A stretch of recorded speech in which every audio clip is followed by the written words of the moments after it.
card for a parking problem.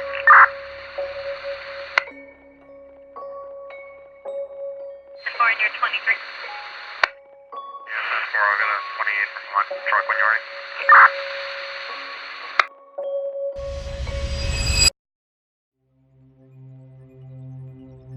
All around the world, some people are going missing under highly unusual circumstances. Sometimes they're found in strange locations or missing shoes, and other times never found at all without a single trace. These days it seems relatively difficult to go missing without a trace, but over the years this has been the case for a number of people. In this video I wanted to explore these sorts of disappearances that have been reported all around the world. So let's start with an extremely bizarre disappearance that took place over 100 years ago and has never been solved.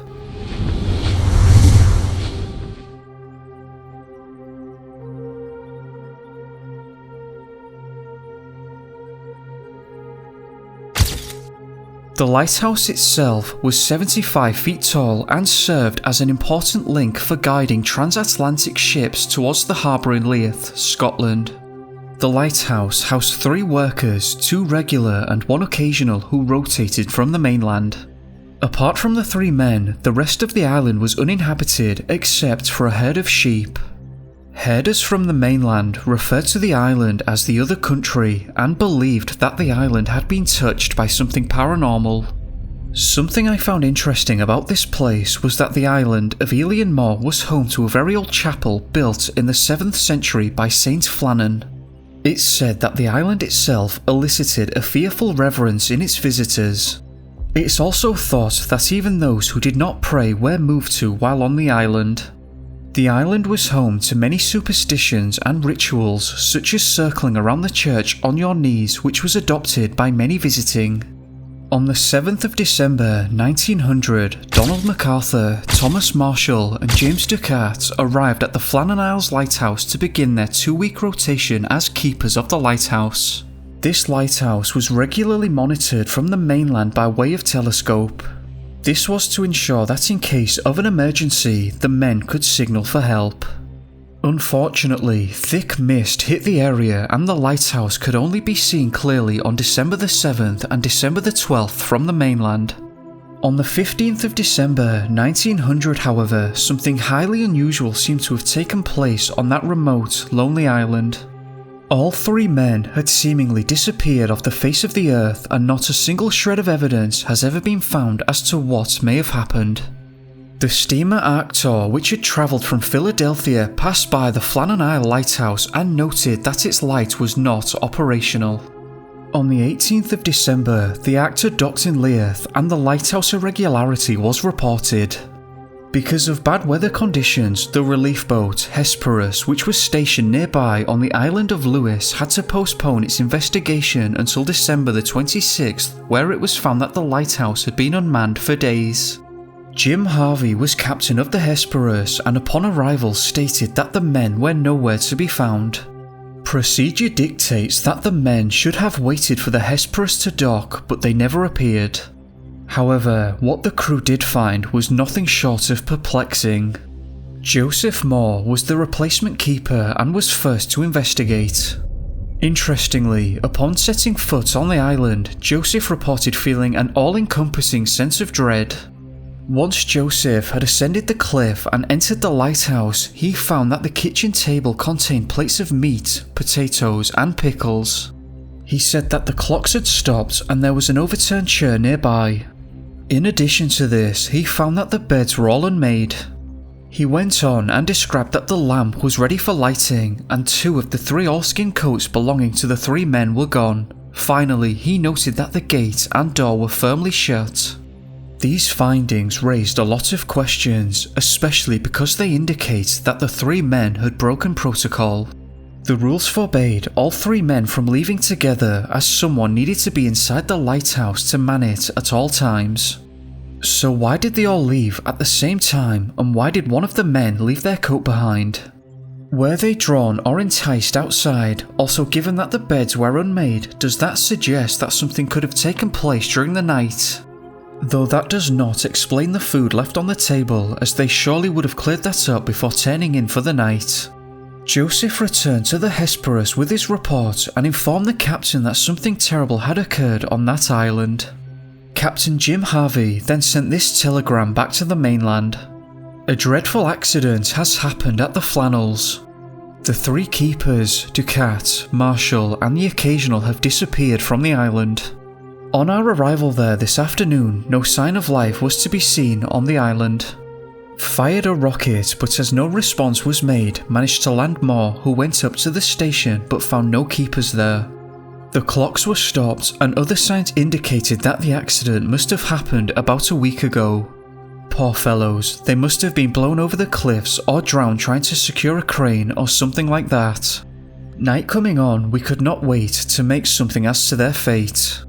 I have left Moore, MacDonald, Boymaster and 2 seamen on the island to keep the light burning until you make other arrangements. Will not return to Auburn until I hear from you. I have repeated this wire to Moorhead in case you are not at home. I will remain at the telegraph office tonight until it closes if you wish to wire me. A further investigation was spearheaded on December the 29th by Superintendent Robert Moorhead. Robert concluded that the oilskins left behind were intended for Donald MacArthur, otherwise known as the Occasional. Robert analysed the keeper's log and found that the final entry was made on December the 15th, where he found that the western landing had been damaged prior to their disappearance. Robert reconstructed the events and suggested that Thomas and James went to repair the landing site around dinner time of the 15th, while Donald remained to man the lighthouse as per protocol. Robert stated that it was at this point that something made Donald leave the lighthouse unmanned and left his oilskin coat. It was at this time that the 3 men went missing. Other than this, further investigations never led anywhere. There are some of the very interesting things mentioned in the logbook that seem to depict the men acting strangely before their disappearance, which I've also documented in many cases prior to the disappearance. On December the 12th, an entry from Thomas read, "Severe winds the likes of which I have never seen before in 20 years. He went on to state that James had been quiet and Donald had been crying, which is very unusual for men with the reputation of being tough and experienced seafarers. The following day, an entry by Thomas explained that all of the men had been praying together, which seems to be odd behaviour from well-seasoned keepers in a brand new, safe lighthouse. If this isn't strange enough, let's get really bizarre. These entries confuse investigators because there were no storms reported in the area on December the 12th, 13th or 14th. The weather should have been calm up until the 17th. Except this didn't seem to be what the men were experiencing, and were all obviously terrified by something. The last entry was made on the 15th and read, "Storm ended, sea calm, God is over all." Donald MacArthur, Thomas Marshall and James Ducat have never been found, and it's unclear exactly what took place on that lonely, remote island. Moving on from this case, let's visit the Americas, specifically Canada.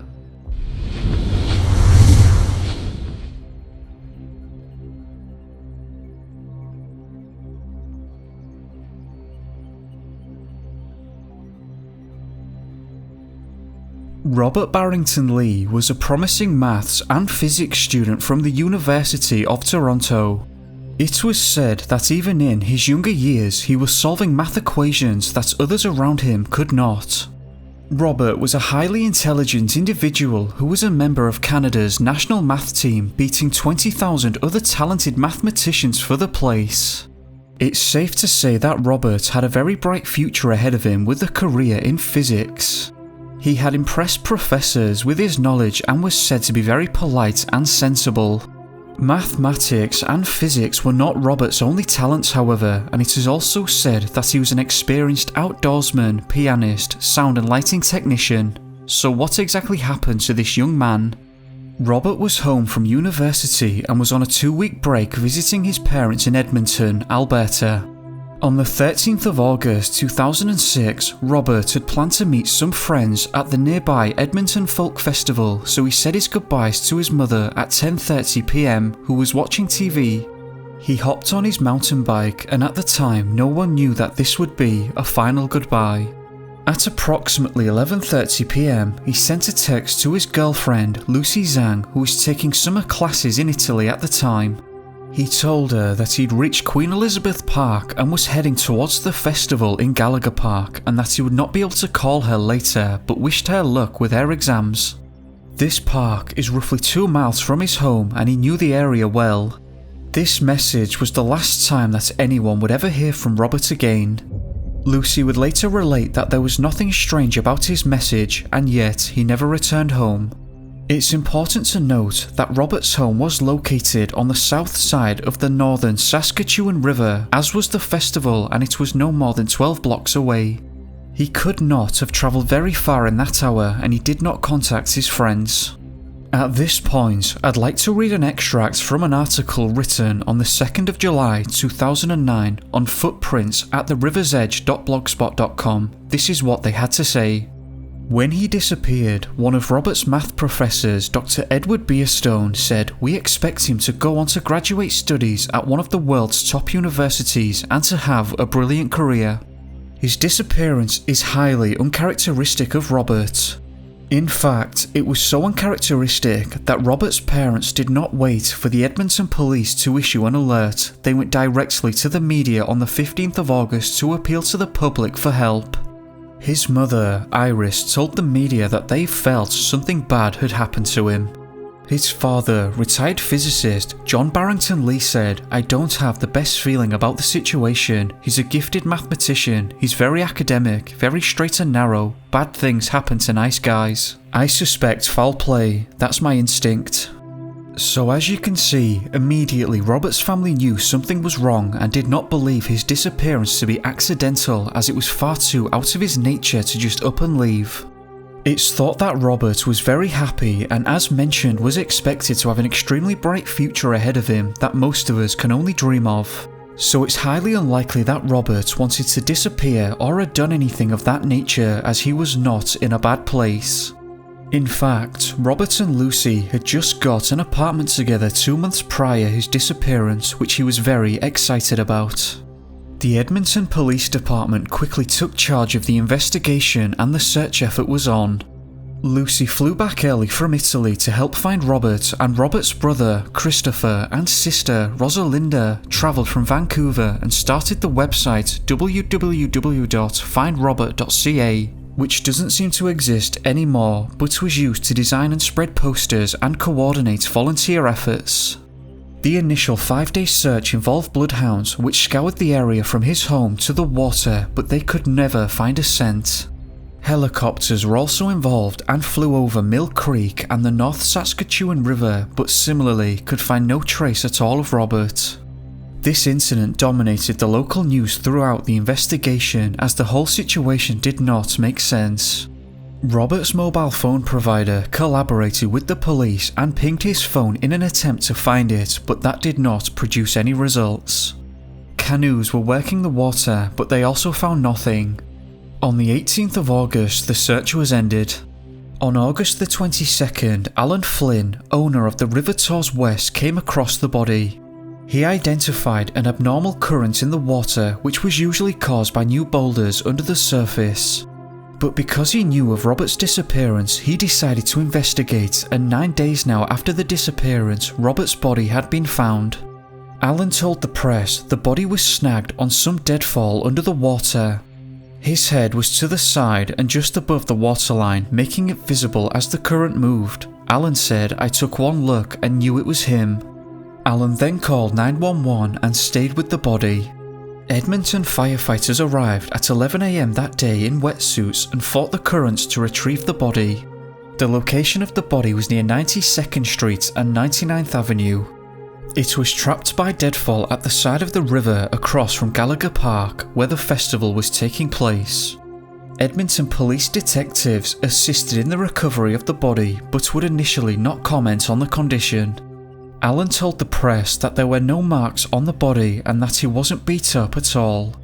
Reports would later indicate this to be true, and no marks were found on the body. It remained fully clothed, he was still wearing a wristwatch, and his wallet remained untouched in his pocket. Law enforcement stated that no foul play was suspected and that the death was determined to be non-criminal. Except no one could explain how Robert had ended up in the water. At first it was determined that he may have fallen 25 meters onto the bank, but given that there was a lack of any injury, it remains unclear. This was a tragic disappearance that doesn't make a lot of sense. What happened to Robert Barrington Lee? There was no sign of foul play, but without it, something seems off. How did this intelligent young man enter the water in the first place, and how did he manage to evade bloodhounds and helicopters for 9 days? Given that canoes, helicopters and dogs had already scoured the river, could it be possible that he was placed there after the fact? On the other hand, if foul play had occurred, then some sort of struggle would have been expected, and as a result, marks would most likely have been found on the body, except there wasn't, and we're left with a set of circumstances that do not make sense. What do you think happened here? Moving on, let's travel south to the USA.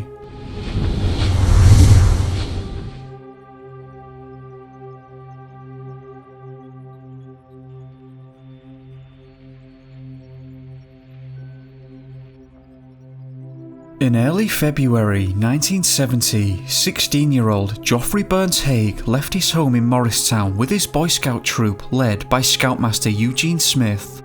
The troop consisted of 3 scouts alongside 4 adults with the intention of hiking in the Great Smoky Mountains National Park along the Appalachian Trail. The plan was to begin at Icewater Springs and finish at Newfound Gap. Geoffrey had 3 years worth of scouting experience and had a familiarity with the outdoors. The trip began successfully and the group made camp at Icewater Springs and hiked around the area. The morning of February the 8th brought cool temperatures with heavy skies, and the day's plan was to have breakfast and then hike the 3 miles to their ride home at Newfound Gap. After breakfast, one of the adults named Lee stayed behind for a short while to tidy up the campsite with the intention of catching up as soon as he could. It's important to note that there was 6 inches of snow on the ground at the time, and that most of the hike would take place at a 5,000 foot elevation. The rest of the group set off with Geoffrey in the middle of the line with Eugene at the back to maintain view of everyone. The group made the journey from Icewater Springs and at 9:30 AM arrived at the junction between the Appalachian Trail and the Boulevard Trail. At this point, I want to make it clear that from my understanding, this trail is very well marked with signs and is very distinctive. Or in other words, it would be far more difficult to get lost than it would be to simply follow the trail. Because this journey was uphill, when they reached the junction, the group took a break and sat down for a while. After a short time had passed, all of the group, barring Geoffrey, were feeling ready to continue along the Appalachian Trail. Geoffrey was urged to continue by Eugene, but said that he wasn't ready to continue yet and would wait for Lee to arrive. Eugene and the rest of the group were okay with this and made their way towards Newfound Gap. Eugene and the rest of the group reached the parking lot of Newfound Gap and were met with snow flurries upon arrival. However, the group were met with confusion followed by panic when Lee arrived alone. Bizarrely, he reported that he had not seen Geoffrey at any point along the way. Obviously panicking now, 3 of the men including Lee and Eugene made their way back along the Appalachian Trail to retrieve him. But despite travelling the entire distance back to Icewater, this was not successful. In fact, they did not find a single trace as to where he might have gone. The group theorised that Geoffrey may have tried to head back to Lee's location at the campsite, but missed the correct turning and headed further east along the trail. So the group expanded their search eastwards to a rocky outcrop called Charlie's Bunyan, but they could still find no sign of him. It was at this time that the group darted straight for the car at Newfound Gap, where they drove to the park headquarters and arrived at 3 PM, where they reported Geoffrey as missing. The scouts, alongside the rangers, were absolutely baffled at the disappearance because the trails and signs clearly showed where he was supposed to go. While all concerned were deeply worried, Eugene pointed out a few comforting factors. Geoffrey knew the basics of how to survive in the woods, he was warmly dressed and had a very good sleeping bag and had food and matches. While the situation was clearly serious, it was not desperate as Geoffrey had the tools to survive. The biggest problem was the snow, as it was becoming heavier as the day went on. The Park Service immediately sent search teams to 3 different trailheads in the area where Geoffrey had disappeared. Unfortunately, however, by the time the search was being organised, daylight was fading fast and the search and rescue teams used this time to plan a thorough search the following morning. The morning of Monday the 9th arrived and 7 search and rescue teams, including Eugene, were put together and assigned to routes that covered all of the trails connected to the trail the group were originally hiking. The plan was to hike them all end to end, and while snow continued to fall, the searchers managed to continue on. When this search turned up absolutely nothing, search dogs, the Civil Air Patrol, county sheriffs and other emergency professionals joined the search. However, as mentioned many times across the channel, the dogs did not pick up Geoffrey's scent and aerial searches were not producing results either. The search intensified and Geoffrey's parents had also travelled to the park along with hundreds of volunteers. Thousands of acres of the park were scoured and not a single trace of him was found. At this point, it had been 8 days since the initial disappearance, and on February the 16th at noon, searchers found Geoffrey's abandoned backpack downstream from Boulevard Trail and towards Newfound Gap. This was obviously not a good sign. Inside and spilled out of the pack was all of the items Geoffrey had, meaning that wherever he was now, he did not have all the items necessary for survival.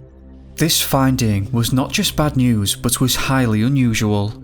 Former Park Service Ranger and participant on the search, Dwight McCarter, stated that the backpack in question was found on a large rock in the middle of the river. He went on and said that this would have to have meant that for some reason Geoffrey entered the water and placed his backpack on the rock. To get even more bizarre, on February the 17th, the army was brought in and used a canine search team that found and followed Geoffrey's scent. Servicemen concluded that Geoffrey was no longer in the park as they followed the scent downstream until it met a road where the scent ended. The following day, a Green Beret team entered the search and focused their efforts on the adjacent ridgeline to the Walker Camp Prong. It was there they found Geoffrey's body. Here's a short extract from Dwight's book, which you can find a link to in the description below. Geoffrey has been found 1,000 yards below the Boulevard Trail, about a mile from the point he was last seen. He is in the Walker Camp Prong drainage about 1,000 yards upstream from the location where his sleeping bag and pack were found 2 days ago. Geoffrey is at the base of a tree, half sitting, half slumped into a fetal position, and is covered in deep snow except for parts of his right arm and part of his right leg where the snow is melted off him. He has no socks on and one boot is lying 6 feet away. The other is unlocked and half on his right foot. His orange toboggan cap is off, his mittens are off, his coat is open and partially off. His left arm is pulled up inside the sleeve, his shirt is on but pants are unzipped and partially removed. Geoffrey's body was later examined by Dr. John Hickey, who found minor scratches and bruises but no significant injuries or broken bones. The official cause of death was as a result of exhaustion and exposure. Dwight McCarter, on the other hand, believed that there was something more to this case. Why did Geoffrey abandon his backpack that was necessary to survive? How did he disappear so quickly without a trace? Why was he found there after the Army K9 teams concluded that he wasn't in the park anymore? Where did his socks go and why was his shoe removed? What in the world happened to Geoffrey Burns-Haig? What do you think? Now moving on, let's have a look at the next case in Australia.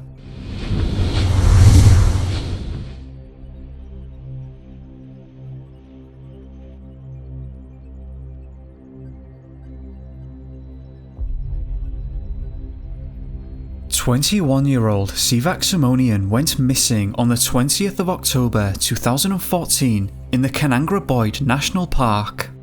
At the time, Sivak was living in Bellerose, which is a suburb of Sydney.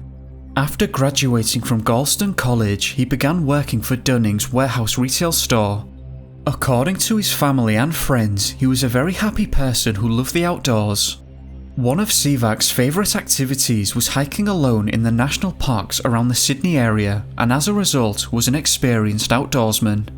Sivak planned a lone hiking trip after receiving a day off work on Monday the 20th of October 2014. So he got in his car and made the 70-mile journey west from his home to the national park. This was his favourite place to hike, and he had done so many times before, only this time would be different. Sivak was never seen again, and to this day his body has never been found. He was due back to work on the 21st of October, but he never arrived.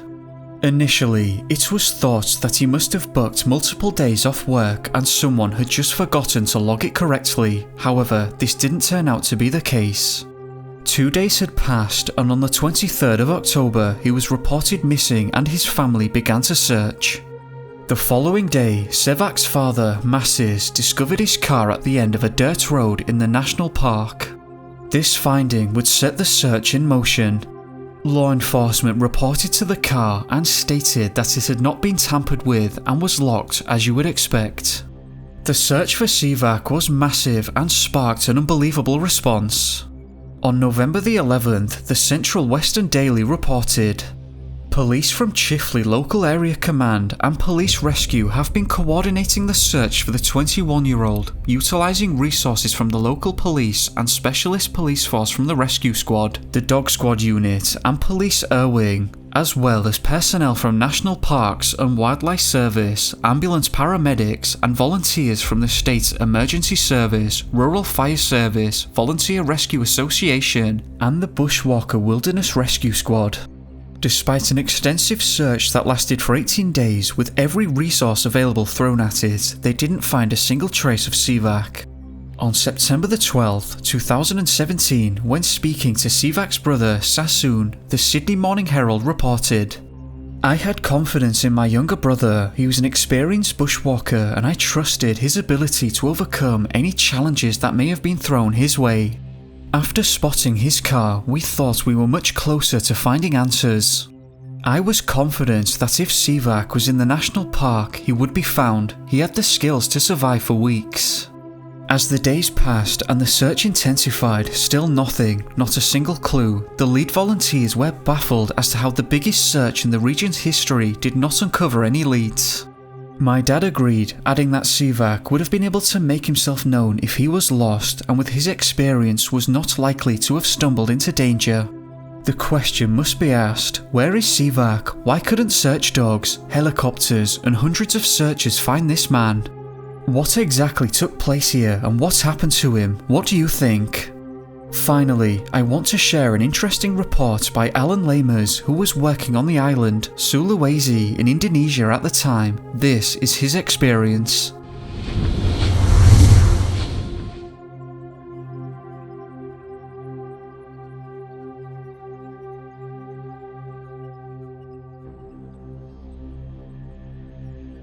Alan had to travel to a small village in the district of Sandu Batu in South Sulawesi and was told not to bring any bright clothing, only black or white, with the preference being black. He questioned this and was told that people who wear bright colours disappear. At first, Alan thought that this was some kind of strange cultural taboo that may have had a harsh punishment if it was broken, so he complied. He said that once he got to the village, everyone was wearing black. He managed to speak to some of the villagers who told him that people do in fact disappear but wouldn't tell him why.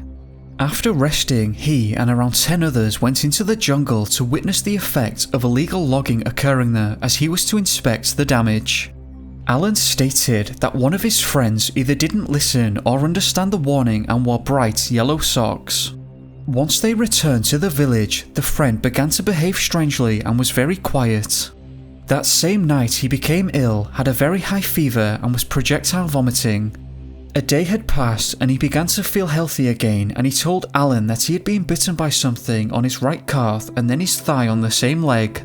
Alan looked at the marks and said that he'd sustained large scratches, but the friend couldn't say what had attacked him, as he couldn't see what was attacking him. The friend had said that he didn't want to say anything earlier as he felt embarrassed. Alan questioned the locals as to what might have done this, and the locals refused to say, but said that he was very lucky as people usually disappear. This wasn't the only unusual event Alan came to learn about whilst there. He spent some time in the city of Palapo to visit a friend there, where she proceeded to tell him about a very strange disappearance a week prior. She said that her cousin and 4 others went on a 3-day hike in the mountains roughly an hour away from the city. A week had passed and still they didn't return.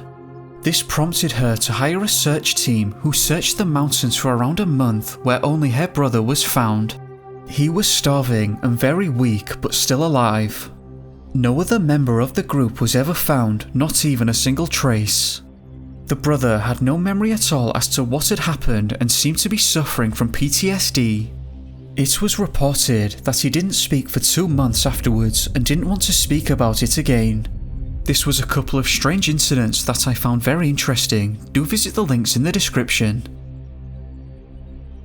I'd just like to take a moment to thank all of you that have subscribed to the channel and who share these videos, like them, and just generally show support. I appreciate it a lot and can't thank you enough. I'd also like to say thank you to my patrons for supporting me over at Patreon, so thank you very much for all of your support and generosity. Anyway, do let me know what you thought of this one, and you'll find all of the sources and links in the description below. As always, thank you very much for watching. I hope that you enjoyed this video, and if you did, remember to like and subscribe if you haven't already. It helps me a lot. I hope that you have a great day or evening depending on where you are. Be safe guys, and I'll catch you soon. Peace.